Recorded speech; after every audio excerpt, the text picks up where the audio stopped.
इंसान पर बंटवारे के लिए दोष मढ़ देना एक काफी आसान रास्ता है, लेकिन आज हम आपको 3 मेजर पॉलिटिकल इवेंट्स के बारे में बताएंगे, जिसके बाद आप खुद ये फैसला ले सकते हैं कि बंटवारे के लिए कौन जिम्मेदार था। इसमें पहला बड़ा पॉलिटिकल इवेंट था गांधी का भारत आना। 1915 में जब गांधी वापस भारत लौटे थे तो उन्होंने कांग्रेस ज्वाइन नहीं की थी। उस वक्त कांग्रेस में मोतीलाल नेहरू, मोहम्मद अली जिन्ना, स्वामी श्रद्धानंद, एनी बेसेंट और बाल गंगाधर तिलक जैसे बड़े लीडर्स माने जाते थे, और यह तय था कि कांग्रेस की कमान आने वाले समय में जिन्ना, तिलक और फिर स्वामी श्रद्धानंद जैसे लोगों के हाथ में आएगी। गांधी के भारत लौटने के बाद ये सब बदल गया। गांधी ने अगले 2 साल पूरे भारत की यात्रा की और बिहार के चंपारण में अपना पहला सत्याग्रह किया। इस एक इवेंट के बाद अचानक से गांधी जी पूरे भारत में पॉपुलर होने लगे। इसके बाद एक इवेंट के बाद अंग्रेजों ने रॉलेट एक्ट पास कर दिया, जिसने प्रेस की आजादी को लिमिट करने का प्रयास किया, जिसके खिलाफ गांधी जी ने एक बड़ा आंदोलन लीड किया।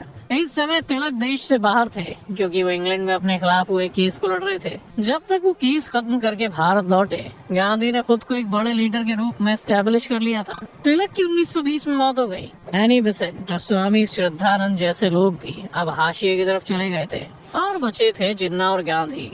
जिन्ना एक सक्सेसफुल लॉयर जरूर थे, लेकिन वो गांधी की तरह कभी एक मास लीडर नहीं बन पाए थे, क्योंकि तब की कांग्रेस लोगों के बीच में इतनी पॉपुलर नहीं थी। लेकिन जैसे ही गांधी जनता के साथ जुड़ने लगे तो उनका कद बढ़ने लगा, और जिन्ना भी रेस से बाहर हो गए, और कांग्रेस के सबसे बड़े लीडर के तौर पर गांधी जी आ गए। इसके बाद जिन्ना ने कांग्रेस छोड़ दी। ये इवेंट इसलिए भी जरूरी है क्योंकि 1920 की जिन्ना वो जिन्ना थे जो हिंदू मुस्लिम एकता की बात करते थे। उन्हें पाकिस्तान जैसे आइडिया में कोई इंटरेस्ट नहीं था, लेकिन जब उन्होंने अचानक से गांधी को उनकी जगह लेते हुए देखा तो उन्हें कांग्रेस से जाना पड़ा। इस पहले बड़े इंसिडेंट के बाद आपको चलना होगा 1942 में। 1942 का साल हमें भारत छोड़ो आंदोलन के साल के तौर पर याद आता है, जब एक तरफ दूसरे विश्व युद्ध में ब्रिटेन हिटलर से लड़ने में बिजी था और दूसरी तरफ भारत में उनके खिलाफ कांग्रेस ने मोर्चा खोल दिया था। हमें पढ़ाया जाता है कि इस आंदोलन के कारण अंग्रेजों को भारत से जाने के लिए मजबूर होना पड़ा, लेकिन गांधी पर कई किताबें लिखने वाले रामचंद्र गुहा समेत कई इतिहासकार हैं जो आज इस इंसिडेंट को एक फेल्ड आंदोलन के तौर पर भी देखते हैं। इसकी एक वजह ये है कि भारत छोड़ो आंदोलन के वक्त गांधी, नेहरू और पटेल समेत कई कांग्रेस के लीडर्स को जेल हो गई थी, और सुभाष चंद्र बोस तो पहले से देश के बाहर थे। ऐसे में देश में कोई बड़ा लीडर नहीं बचा था, लेकिन जिन्ना मुस्लिम लीग के साथ अपने करियर की दूसरी इनिंग शुरू कर चुके थे। आपको बता दें कि जिन्ना को भारत की जनता ने रिजेक्ट कर दिया था। 1936 में जब गवर्नमेंट ऑफ इंडिया एक्ट के तहत भारत में प्रोविंशियल इलेक्शन हुए थे, तब कांग्रेस ने पूरे भारत में सबसे ज्यादा सीट्स जीती थी। मुस्लिम लीग की उम्मीद थी कि वो बंगाल और पंजाब में तो जरूर जीतेंगे, लेकिन वहाँ भी वो लोग इंडिपेंडेंट पार्टी से हार गए थे। जहाँ पंजाब में यूनियनिस्ट पार्टी की जीत हुई, वहीं बंगाल में कृषक प्रजा पार्टी ने उन्हें हराया। इस तरह पूरे इलेक्शन में कांग्रेस को 760 सीट मिली और मुस्लिम लीग को सिर्फ 109। इसलिए मुस्लिम लीग एक बहुत ही छोटी सी पार्टी थी और भारत के मुसलमानों को भी उनसे ज्यादा उम्मीद नहीं थी। लेकिन 1942 में जहाँ कांग्रेस ने भारत छोड़ो आंदोलन शुरू किया और सरकार से इस्तीफा दे दिया, वहीं मुस्लिम लीग ने अंग्रेजों का सपोर्ट किया, और कांग्रेस की जमीन पर ना रहने की वजह से उन्होंने जनता के बीच भी अपना बेस मजबूत किया। इसलिए जब दूसरे विश्व युद्ध के खत्म होने के बाद कांग्रेस की लीडरशिप जेल से बाहर आई तो समीकरण बदल चुके थे, और अब मुस्लिम लीग एक ज्यादा बड़ी और मजबूत पार्टी बन गई थी जो टेबल पर नेगोशिएट कर सकती थी। यहाँ तक भी ठीक था, क्योंकि अभी भी उम्मीद थी कि कांग्रेस और मुस्लिम लीग मिलकर एक सरकार बना सकते हैं और बंटवारे को रोक सकते हैं। अंग्रेजों ने जब दिसंबर 1946 में ऐलान किया कि वो भारत को छोड़ देंगे, तो एक कैबिनेट कमीशन बनी, जहाँ पर मुस्लिम लीग और कांग्रेस दोनों ने बैठकर ये तय करना था कि भारत की पहली सरकार कैसी होगी, उसमें कौन शामिल होगा और किस तरह से उसे चलाया जाएगा।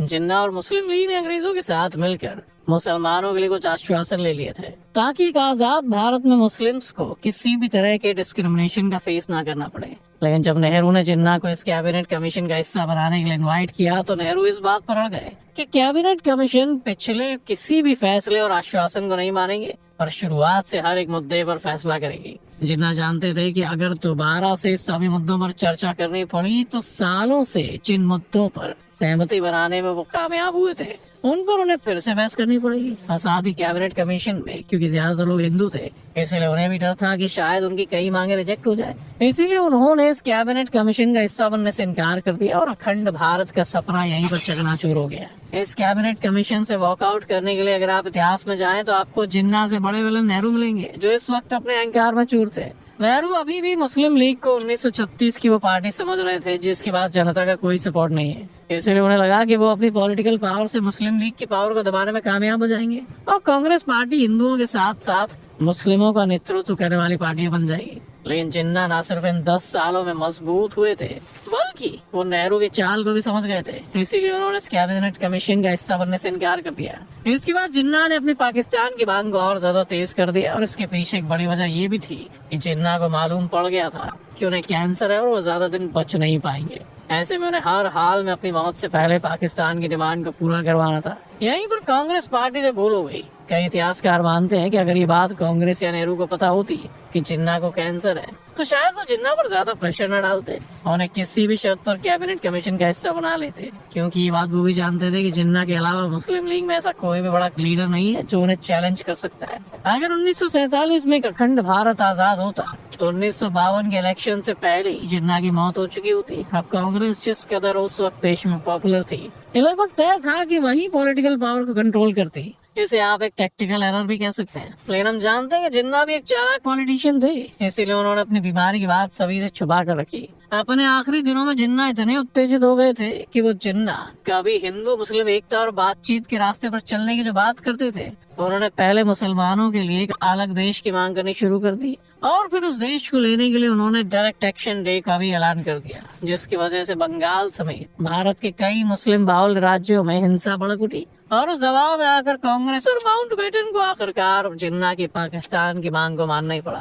खैर यहाँ पर यह कहना भी जरूरी है कि कांग्रेस में कोई नहीं चाहता था कि भारत का बंटवारा हो, लेकिन उनकी कुछ गलतियों ने जरूर बंटवारे के रास्ते को आसान बना दिया। 1956 में दिए गए एक इंटरव्यू में नेहरू से एक पत्रकार ने जब ये पूछा कि उन्होंने भारत का बंटवारा क्यों उन्हें दिया, तो उन्होंने ये कहा था कि वो कभी नहीं चाहते थे कि भारत का बंटवारा हो, लेकिन वो जिन्ना और मुस्लिम लीग से लड़ते लड़ते थक गए थे और उनके पास बंटवारे के अलावा कोई ऑप्शन नहीं बचा था। तो ये वो कुछ इतिहास के लम्हे थे जो अगर अलग होते तो शायद भारत का बंटवारा ना होता। अभी आपकी चॉइस है कि आप इसके लिए जिन्ना, नेहरू, गांधी को ब्लेम करना चाहते हैं या फिर बस समय को। वैसे आपको क्या लगता है कि कांग्रेस उस वक्त ऐसा क्या कर सकती थी जिससे बंटवारा रुक जाता? अपनी राय हमें कमेंट्स में जरूर बताएं। उम्मीद है कि आपको आज की इस वीडियो से काफी कुछ नया सीखने को मिला होगा। अगर आपको वीडियो पसंद आए तो वीडियो को लाइक करें और अगर